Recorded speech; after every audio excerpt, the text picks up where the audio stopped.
Good morning.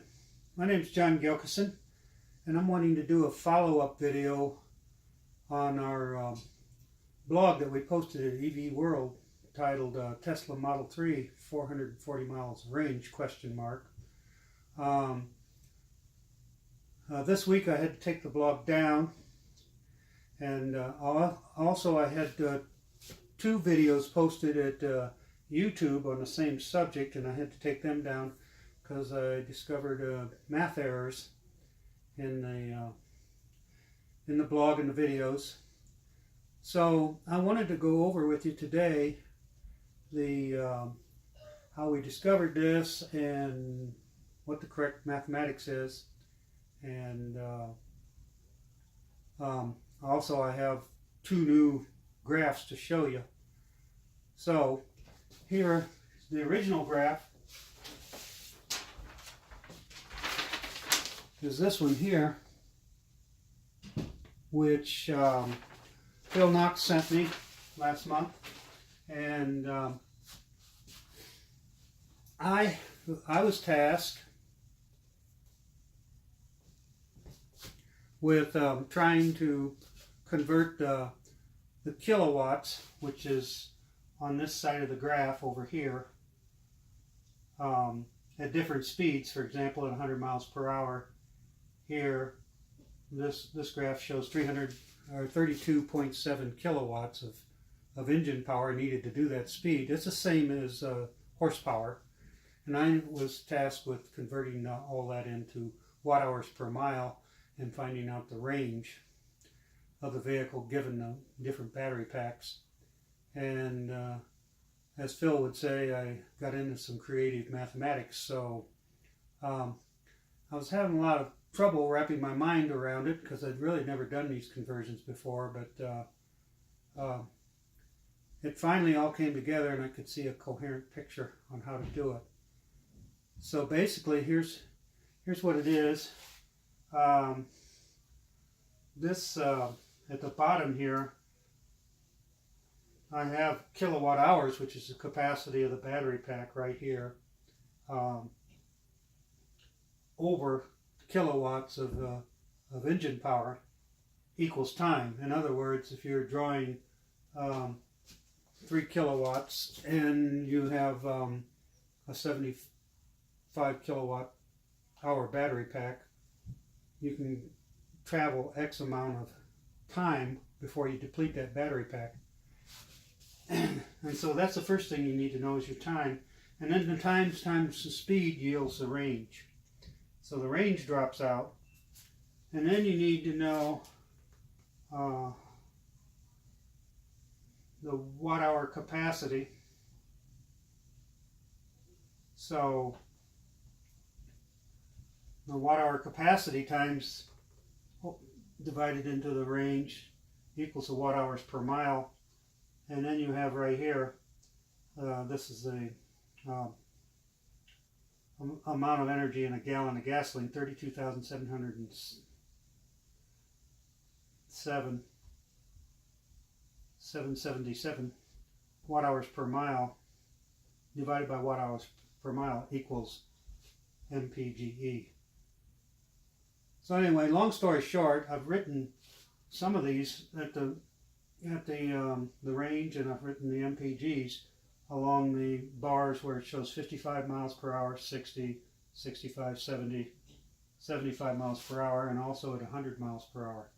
So the first thing we need to do is take a look at the coefficient of drag 0.23 for the stock Model 3.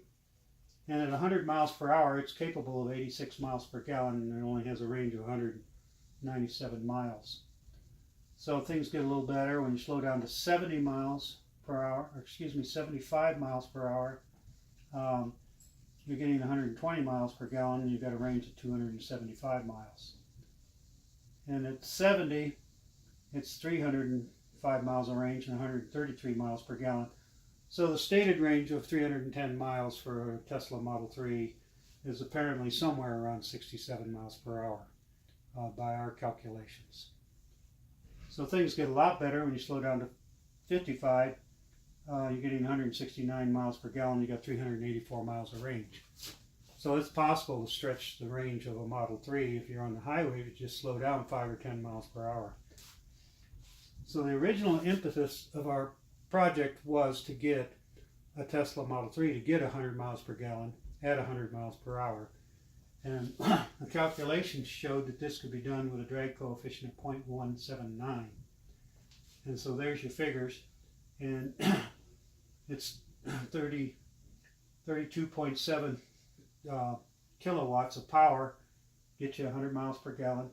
And this is a unity figure. It's also 327 watt hours per mile. And it's in the range is 230 miles.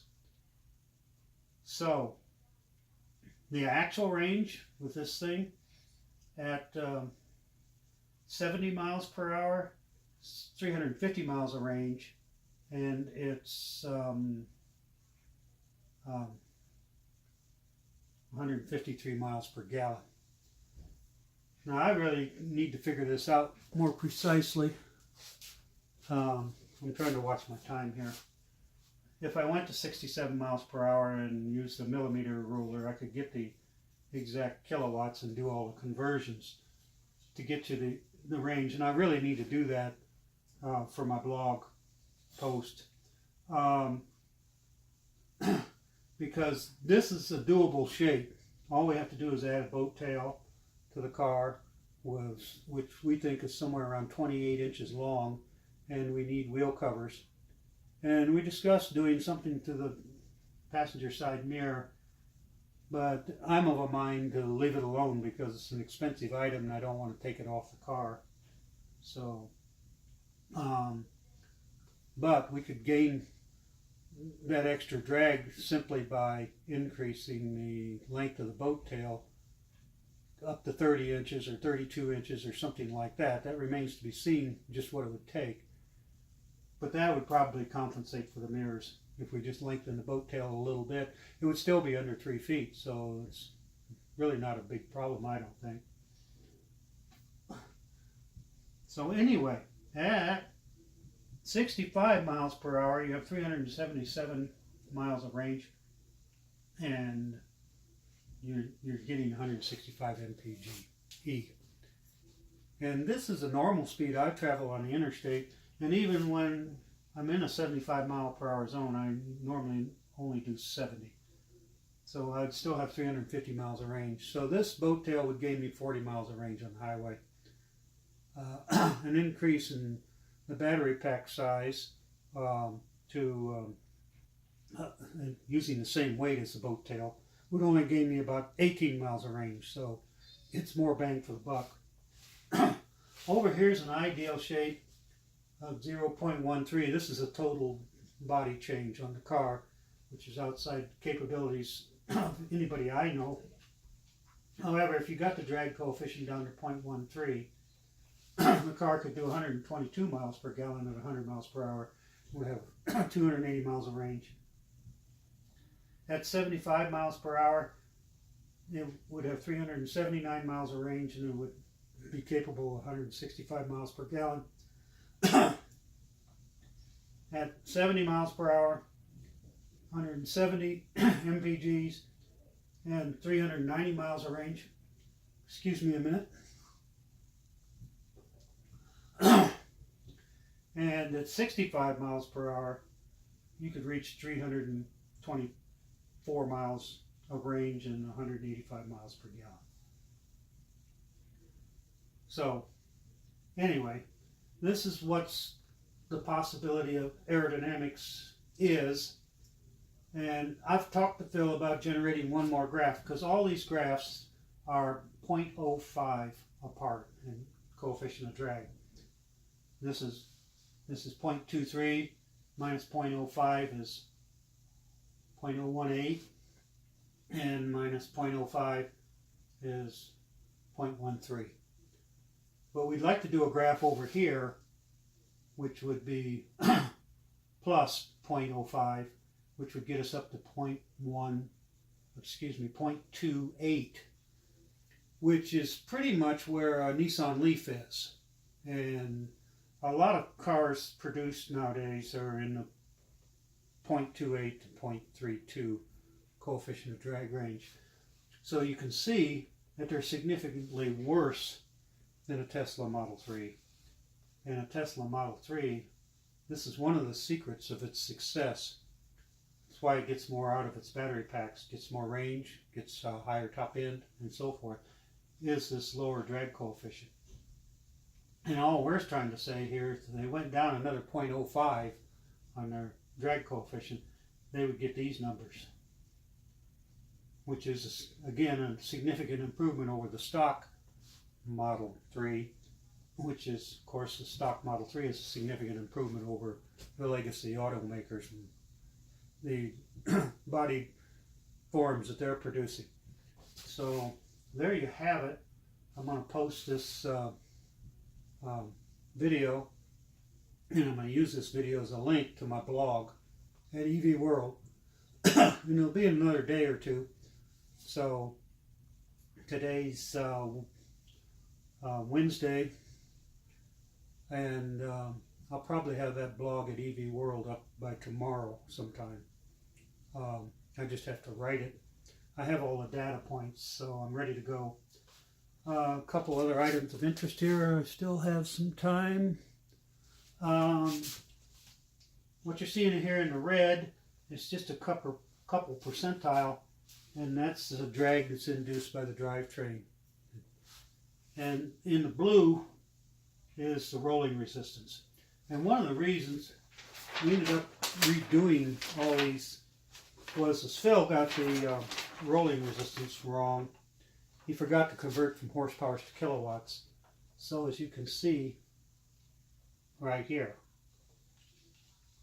the slope of the line got much higher, steeper, and that didn't affect the end results. It didn't affect the kilowatts in the readout along this side of the graph, but it was incorrect, so we needed to redo it. And at that time we decided to do one for a stock Model 3 and an ideal Model 3 over here, as well as the one with the add-on appliances right here. And we need to do that one more graph. One would be over here, which is where it would be a vehicle with a 0.28 coefficient of drag. So, and I'd be interested in seeing that. I could write a whole blog on that. What a Model 3 would do if you lowered, if you decreased or increased the drag up to a legacy automaker. So I think all this is of interest, and I think it's one of the best kept secrets out there that Tesla has. This aerodynamic thing's all out in the open. It's not a secret, but very few people seem to really know what it means. And that's what we're trying to elucidate here, and how even further improvements could gain even better performance. As you can see, we stop at 100 miles per hour, and as it gets lower over here, it requires less power to do 100 miles per hour. So everything shifts over 0.05, everything shifts over about 10 miles per hour. That's what we're seeing here on these graphs. So I'm going to let you go with this, and we'll see you all down the road. Thanks. Bye.